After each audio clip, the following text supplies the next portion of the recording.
But now, in this valley of humiliation, poor Christian was hard put to it, for he had gone but a little way before he espied a foul fiend coming over the field to meet him. His name is Apollyon.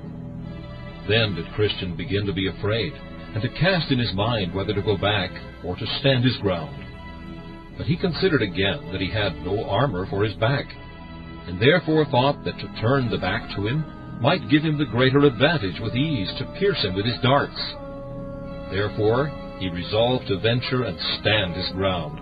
For, had I no more in mine eye than the saving of my life, it would be the best way to stand. So he went on, and Apollyon met him. Now the monster was hideous to behold. When he was come up to Christian, he beheld him with a disdainful countenance, and thus began to question with him. Whence come you, and whither are you bound?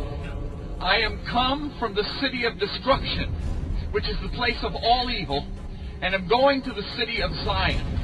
By this I perceive thou art one of my subjects. All that country is mine. I am the prince and god of it. How is it, then, that thou hast run away from thy king?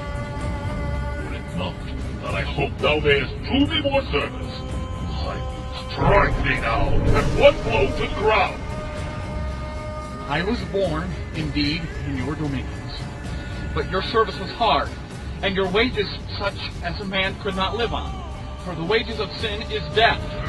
Therefore, when I was come to years, I did, as other considerate persons do, look out, if perhaps I might mend myself. There is no prince that will thus lightly lose his subjects. Neither will I as yet lose thee. But since thou complainest of thy service and wages, be content to go back. What our country will afford, I do here promise to give thee. But I have lent myself to another, even to the king of princes, and how can I with fairness go back with thee? Thou hast done in this according to the proverb. Changed a man for the worse. It is ordinary for those that have professed themselves his servants, after a while to give him the slip and return again to me. 2002. All shall be well. I have given him my faith, and sworn my allegiance to him. How then can I go back from this, and not be hanged as a traitor? Thou didst the same to me, and yet I am willing to pass my all. If now thou wilt yet turn again, and go back. What I promised thee was in my nonage, and besides, I count the prince under whose banner now I stand as able to absolve me, yea, and to pardon also what I did as to my compliance with thee. And besides, O thou destroying Apollyon, to speak truth, I like his service, his wages, his servants, his government, his company and country better than thine. Therefore leave off to persuade me further. I am his servant, and I will follow him. Consider again, when thou art in cool blood, what thou art like to meet with in the way that thou goest.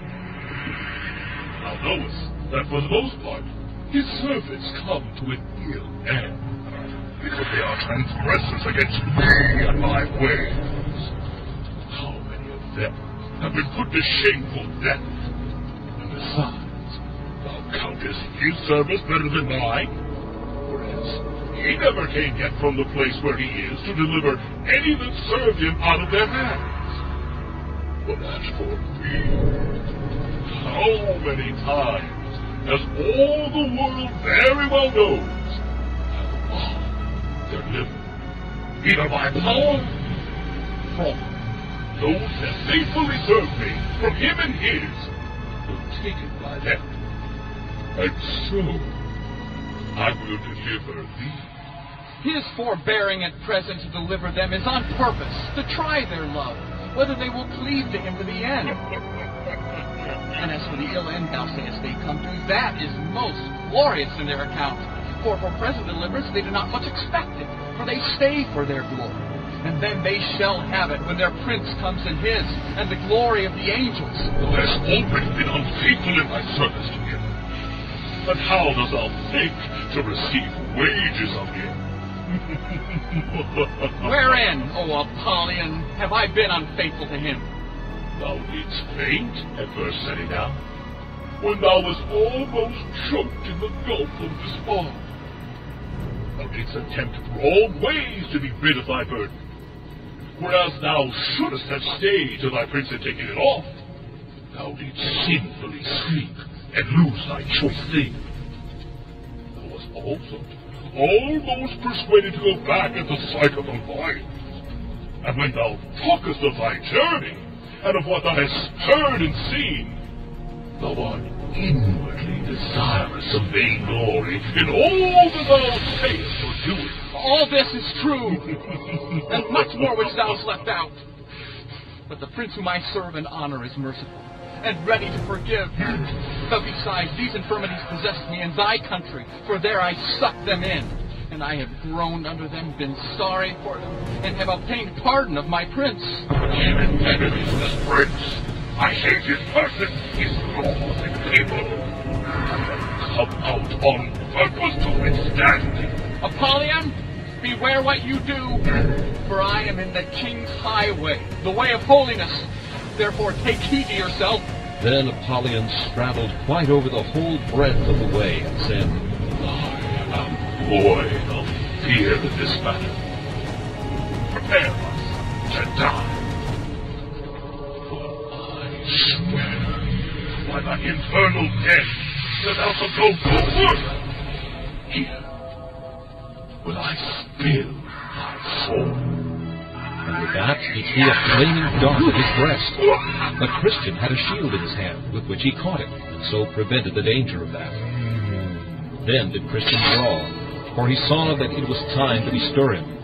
Apollyon is fast made at him, throwing darts as thick as hail, which, notwithstanding all that Christian could do to avoid it, Apollyon wounded him in his head, his hand, and foot. This made Christian give a little back. Apollyon, therefore, fouled his work amain. Christian again took courage, and resisted as manfully as he could. This sore combat lasted for about half a day, even till Christian was almost quite spent. For you must know that Christian, by reason of his wounds, must needs grow weaker and weaker.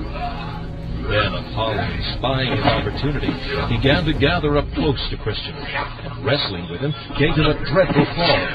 With that, Christian's sword flew out of his hand. Then said Apollyon, I am sure of thee now. With that, he had almost pressed him to death, so that Christian began to despair of life.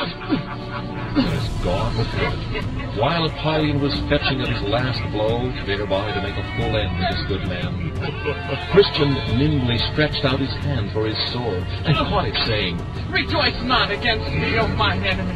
When I fall, I shall arise. With that, he gave him a deadly thrust, which made him give back, as one that had received his mortal wound. Christian, perceiving that, made at him again, saying, Nay, in all these things we are more than conquerors through him that loved us. With that, Apollyon spread forth his dragon's wings and sped him away. But Christian, for a season, saw him no more. Through prophets' madness make me wise. Recapture me. Through foolish faith open my eyes. Recapture me. The sacred words with silent words. Recapture me. Recapture me. You're the living word that must be heard. Recapture me. Recapture me.